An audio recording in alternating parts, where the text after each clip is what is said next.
Il y a beaucoup de choses, de la médecine par exemple. Non, on va dire la science. Il n'y a pas si longtemps que ça. Il y a plein de choses. J'en tire juste une. Tu sais bien, tu as un gros conteneur avec plein de bouts de papier, j'en tire juste un. Hein, tu sais bien, j'en tire juste un qui me plaît bien. Il y a pas très longtemps, il s'est passé quelque chose. C'est que on a découvert qu'il y a un scientifique qui faisait depuis des années, et qui était très connu, très célèbre à cause de ça, qui avait fait des publications scientifiques et publiées sur les spécialisés. Tu sais bien, ça faisait partie de la science officielle. Et il y a un gars qui a essayé, enfin, je ne sais plus exactement comment c'est arrivé, mais on a découvert que c'était tout du flan. Tu sais bien, c'était des inventions. Il racontait absolument n'importe quoi. Et le gars l'avait fait une fois ou deux, il se disait, ben, ça passe, ça marche. Et il t'avait fait monsieur était un grand scientifique avec toutes les publications qu'il avait fait. C'était absolument tout du flan. C'est bien? C'était une fiction. Absolument. Et il y a aussi un témoignage qui est tombé aussi, c'est l'ancien directeur du Lancet, c'est le Graal, le sommet de la revue médicale, c'est bien spécial, de pointe, et tout ça, qui a dit, je ne sais pas, il a pris sa retraite, il était parti et tout ça, il a dit qu'il y a facilement 30 ou 40%, je ne sais plus les chiffres précis, mais c'est dans ces eaux-là, 30 ou 40% de publications qui sont fausses. Vous voyez? Donc, voilà 2-3 petits trucs que je tire du conteneur qui peuvent amener les gens à se dire, oui, si ça se trouve... Là, je serais tenté de dire, ça peut être dû à des accidents, des arnaqueurs, mais si ça passe, bien Tout peut d'autres passer. choses. Et les choses qui sont bien calculées, qui sont faites à escient, tout ça, croyez-moi, ça passe, mais sur une couche de beurre un peu fondue. Mais ça va très bien. Et donc, soyez conscients, pour les gens qui sont dans la recherche intellectuelle, soyez conscients que c'est un endroit où il y a encore plus de fausses informations que dans les autres domaines. Et Donc, plus ça paraît fiable, plus ça t'enferme dans un cadre. Et ça, tu mets le doigt sur le problème numéro 1 de la recherche intellectuelle, c'est que comme tu te crois basé sur les faits, sur des réalités, tu n'as pas conscience que tu es dans un cadre, tu n'as pas conscience que tu es dans une croyance. Parce que les deux autres recherches savent qu'ils sont dans la croyance. Et ils le disent clairement, je crois en ça, je crois, tu vois. Et des fois, ils ont des doutes et tout. C'est bien, tandis que la recherche intellectuelle, je suis dans la vérité, je suis sur le rail. Et ça, c'est particulièrement grave. Ça te donne vraiment très peu de chances de sortir rapidement de ça. Tu vois? Parce qu'elles ont un point commun, ces 3 recherches-là, c'est que ce sont toutes des croyances. Seule la recherche intellectuelle ne le sait pas. Donc, ils n'ont pas vraiment lieu à se Parce que sentir pour eux, c'est au-dessus. bien terre à terre et c'est bien ancré dans la matière, c'est scientifique, donc c'est prouvé, c'est irrévocable, irréversible, et tandis que les autres, c'est des croyances, donc il y a toujours un petit doute, un petit point d'interrogation, et si ça existe ou pas, on ne sait pas. Je dirais le mot, c'est reconnu. Donc, tu es encensé, tu fais partie du groupe de la raison et de l'intelligence, de ceux qui planent au-dessus des autres, qui sont perdus dans leurs croyances, tu vois.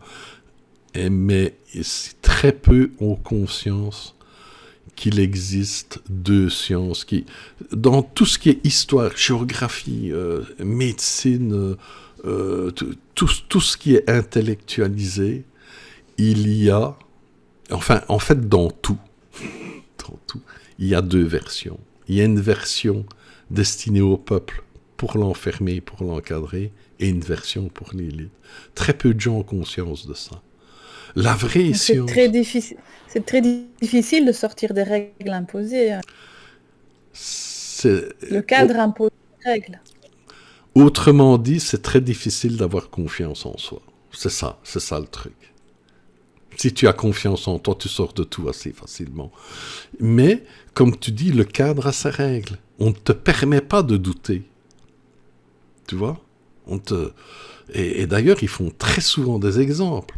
S'il y en a un qui commence à douter et à contrer ce qui est dit les réactions sont souvent assez fortes. On fait des exemples pour faire peur aux autres. Attention, si tu viens douter de quelque chose, c'est la déchéance. La déchéance.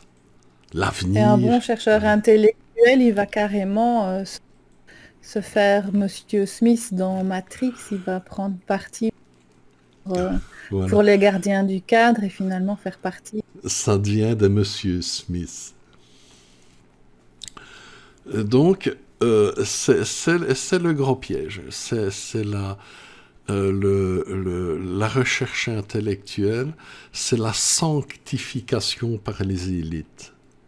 Même si tu racontes les pires des conneries, si tu es dans le cadre, tout passe. Comme le scientifique qui avait publié un tas de fausses données scientifiques, il était dans la bonne revue, il était dans le bon contexte, ça passe. Tu fais presque ce que tu veux du moment que tu ne remets pas en question la programmation, la ligne de programmation qui est donnée. À la limite. C'est des fameuses œillères, finalement. C'est les pires œillères qu'il y a, c'est celles du monde intellectuel. C'est les pires. Tu sais, regarde dans la médecine, il y a beaucoup de médecins qui font, parce que dans les médecins, comme dans toute chose, il y a des gens très bien, et il y a des vrais cons. C'est partout, hein, c'est pas uniquement les médecins. Eh bien, dans la médecine, il y a des gens qui font des choses horribles, il y a des gens qui font mais du grand n'importe quoi, tout ça.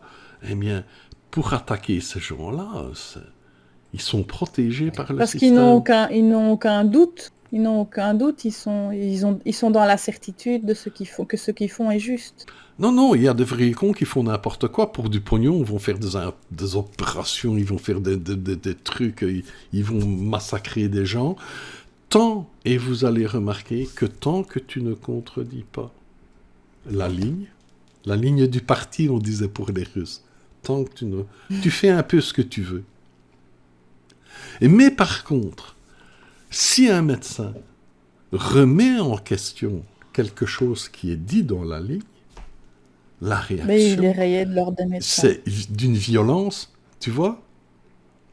Alors que lui, c'est essayer de faire le bien, qui veut faire rectifier une erreur, ou je me souviens le cas d'un médecin qui avait fait des recherches et qui avait constaté que quelque chose n'allait pas.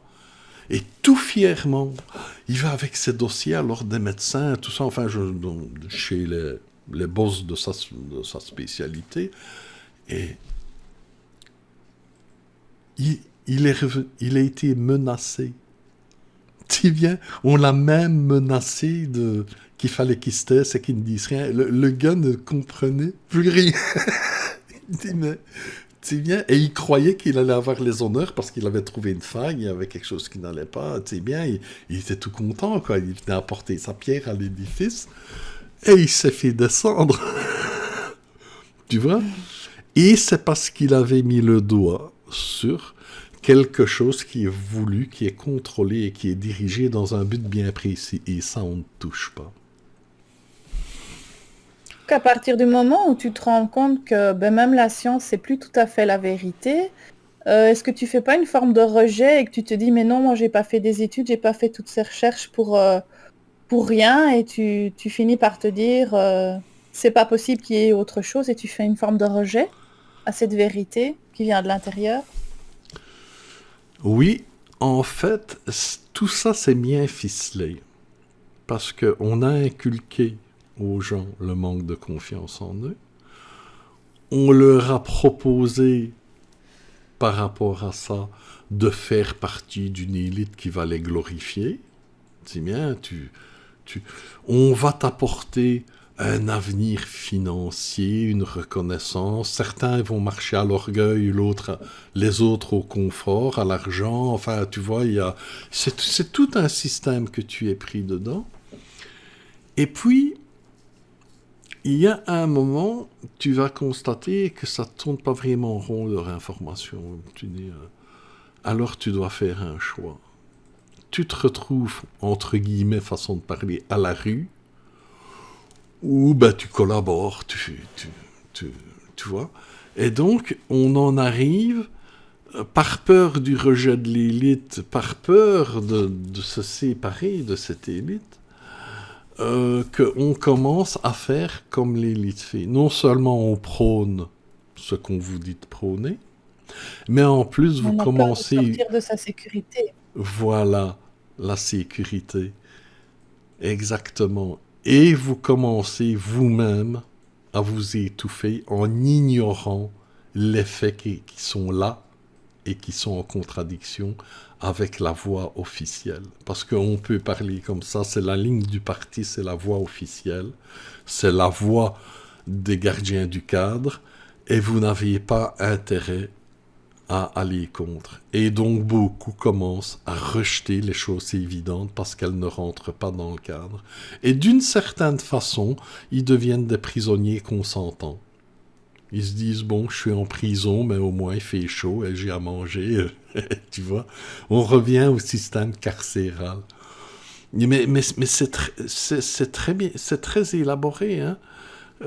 C'est beaucoup d'argent, de confort, de sécurité, ou le caniveau. Tu vois, la technique est simple, elle est simple, mais ça marche, tu vois. Et voir le caniveau, si tu attaques vraiment, si tu es quelqu'un d'influence avec la crise, je vais dire, on va dire médicale qui sévit en ce moment, des voix se sont levées de gens, de gens importants, eh bien, ils font très attention, hein, ils savent ce qu'ils risquent. Hein, il n'y a pas que le caniveau, hein, il y a les décès bizarres hein, qui sont là aussi. Tu sais bien, D'ailleurs, je note en passant que je n'ai aucune intention de me suicider, que je suis en bonne santé, que... Ouais. Donc voilà quoi. Et donc il y a un schéma qui se dessine ? Alors, on voit clairement un schéma se dessiner. Un schéma qui ressemble un petit peu au monde bancaire, si tu veux. Alors, oui. Les informations de ce monde elles suivent un petit peu, à peu près le même schéma qu'un système bancaire. C'est-à-dire que tu as une banque centrale. Par exemple, dans l'information, dans le monde des médias, c'est officiel. Il y a tout au-dessus un organisme ou un sommet par pays, mais il y en a un au-dessus de tous les autres, hein, qu'on met souvent un œil dessus. Et c'est comme une pyramide. Et il diffuse les informations, pour ne pas dire il dicte les informations aux autres officines d'information, jusqu'à la base. Et de ce sommet, on contrôle, on transmet, on contrôle même pas l'information, on la transmet. On dit voilà, l'information, c'est ça. Donc, c'est comme si tu disais, le truc central disait, voilà comment est le monde, voilà comment vous devez penser, voilà comment vous devez être et comment vous devez agir. Et voici l'opinion que vous devez avoir. C'est très clair, en fait. Dans le monde de la diffusion de l'information, en fait, c'est très clair. On vous dit clairement, voilà la vérité. Et voilà, par toute une constellation de valorisation ou de dévalorisation de comportement. Ça, on verra plus tard. Mais il y a toute une chaîne de...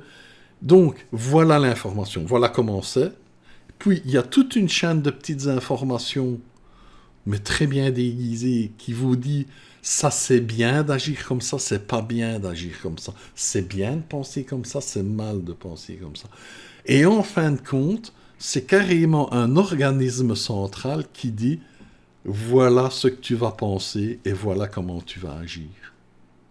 Et voilà ce que tu es. Tu vois ? C'est très clair. Et quand tu veux sortir de ça, alors que tu es en recherche d'évolution, tu dois te fier seulement sur tes ressentis et plus sur ce qui vient de l'extérieur. Il y a quelque chose d'important. Nous avons parlé, entre guillemets, ce qu'on appelle l'ombre, pour le moment, qui veut contrôler et diriger les esprits, les éloigner de leur évolution, les éloigner à tout prix de ce qu'ils sont réellement.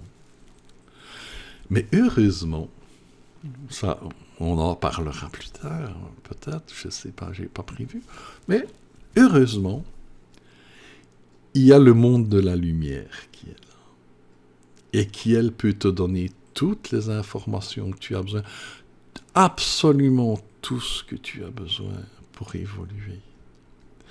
La lumière ne demande juste que tu la trouves en toi par la confiance en toi. Tu vois ? Et par la conscience de ta valeur, par la reconnaissance des choses divines et réelles qui sont tout autour de toi. Et donc, j'ai l'air de dresser un tableau qui dit tout est contrôlé, tout est sous contrôle, vous ne pouvez pas vous en sortir. Non, c'est pas ce que je dis. Je dis voilà comment ces systèmes fonctionnent. Voilà les pièges dans lesquels on tombe. Mais vous avez largement, et même, on peut dire assez aisément, la possibilité de vous en sortir et d'avoir accès à toutes les informations que vous avez besoin. Ne croyez pas un seul instant qu'une information qui vous est nécessaire vous est refusée. Jamais. Jamais. Donc, la solution est là. Mais comme c'est pour ça qu'on fait vraiment beaucoup de vidéos, c'est le nœud, le centre, le début de tout. C'est qui suis-je réellement ? Est-ce que je crois en moi ? Est-ce que je crois en ce que je ressens ? Le centre de toute chose, le centre de l'évolution est là. Parce que non seulement vous êtes quelqu'un de merveilleux, vous avez tout en vous, mais vous êtes également connecté aux mondes merveilleux avec lesquels vous êtes en affinité et qui ne refuseront jamais de vous donner une information, de vous... la façon dont ils ont des informations n'est pas toujours évidente. Parfois, c'est un phénomène qui se passe. Parfois, c'est une inspiration. Ça peut être... C'est pas comme dans les autres registres, dans les autres recherches où on arrive, on te donne le bouquin, bam, tiens, voilà, tout est là. Tu vois ? Ça fonctionne pas comme ça.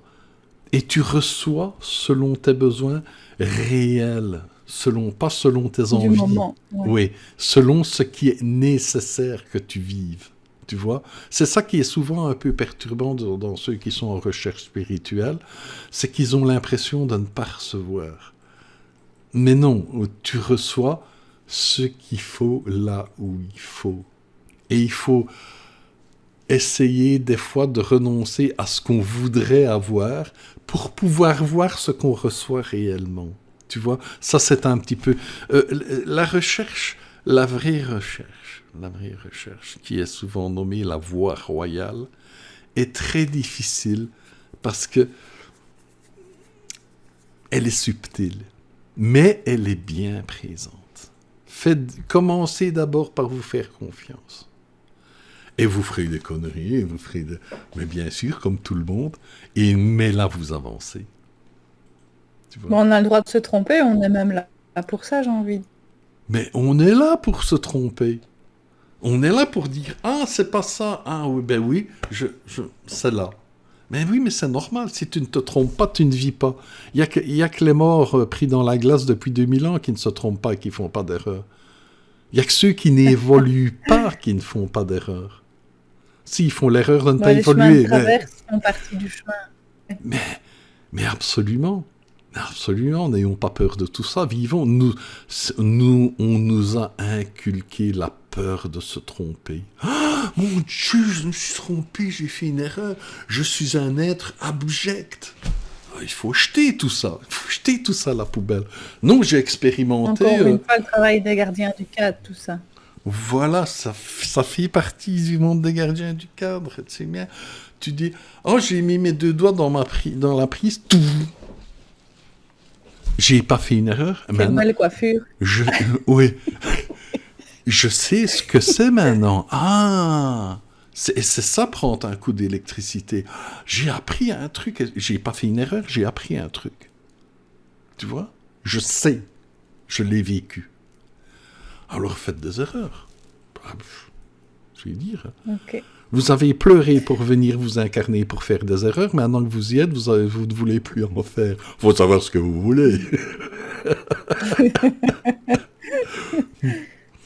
Oui, mais ça... Voilà, je crois qu'on a fait le tour. Oui, je crois que la prochaine vidéo, on va vers la recherche émotionnelle. Oui, j'ai appelé ça, je mets mes noms à moi. Hein. Vous n'en voulez pas, mais moi je mets les noms que je veux. Voilà. Et c'est ce qu'on appelle la recherche spirituelle communément. Je l'ai appelé la recherche émotionnelle, mais disons que c'est la recherche spirituelle, comme on la connaît communément. Et la suivante, ce sera la voie royale. Oui, on parlera de la voie royale. Et ben voilà. Au revoir à tous, au revoir Georges et merci. Au revoir Myri, au revoir à tous, à bientôt et merci à tous.